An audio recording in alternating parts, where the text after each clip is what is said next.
Para to doon sa pamangkin ng mister ko. Nagtatanong kasi siya sa akin kung paano daw lulutuin yung mga ginigisa ko. Kasi nakikita din na pinapanood niya yung luluto ko. Puro ano na, patapos na daw. So, ayan. Panoorin mo. Para to sa'yo. Nagtanong kasi siya sa akin isang araw. Ng linggo.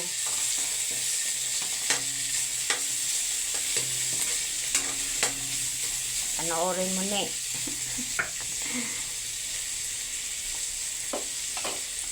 Ano lang to ni, ginisang patula lang to. Ayan, magisa ka lang ng sibuyas, bawang, kamatis. Tapos haluan mo ng kunting carrots. Tapos, lagyan mo ng petso na hiniwa-hiwa. Petso ng manok ha. Gusto mo baboy, pwede rin. Petso ng manok yan, hinalo ko lang. Hiniwa-hiwa ko lang ng maliliit.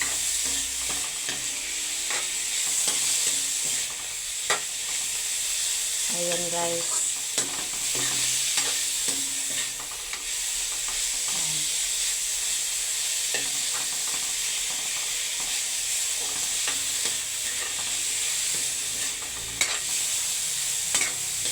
Tapos, lagay ko na itong hiniwa-hiwa akong patola. Yan. Huwag mo lalagyan ng tubig. Kasi kusa lang siyang magkakapase. Kusa lang siyang magtutubig. Halo-haluin mo lang siya hanggang magkaroon ng sabaw.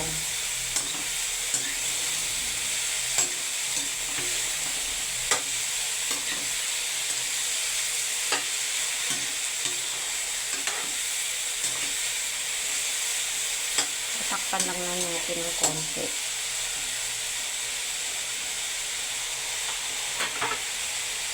So, mga ilang minuto lang. Takbang ko lang siya. Para hindi siya magkaroon ng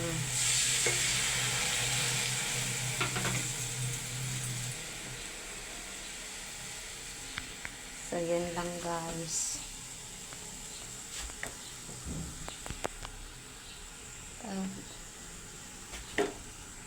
Luto tayo ng tanghalian. Ayan ang ipapartner ko ito. Paksiw na bangus. Yan. Para may gulay kami.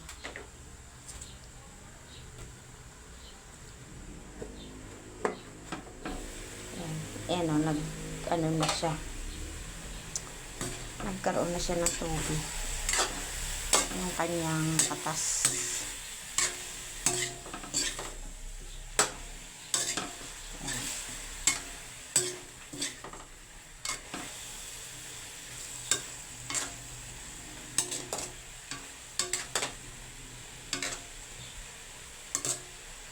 Timplahan lang natin ng konting asin.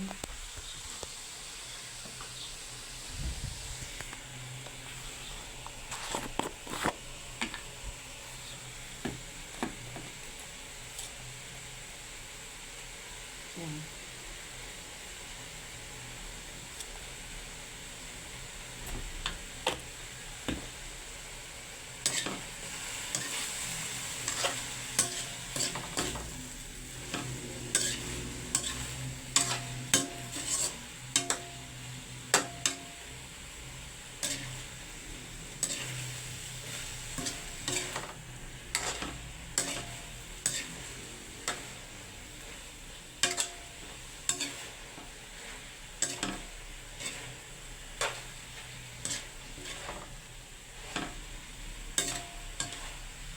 Ginisang patola.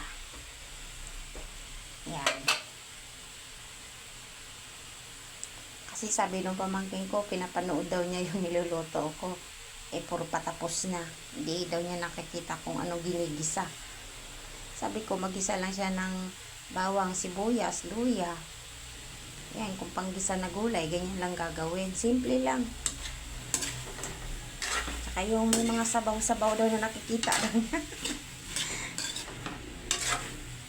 Yan, ang kusa na siyang nag-ano.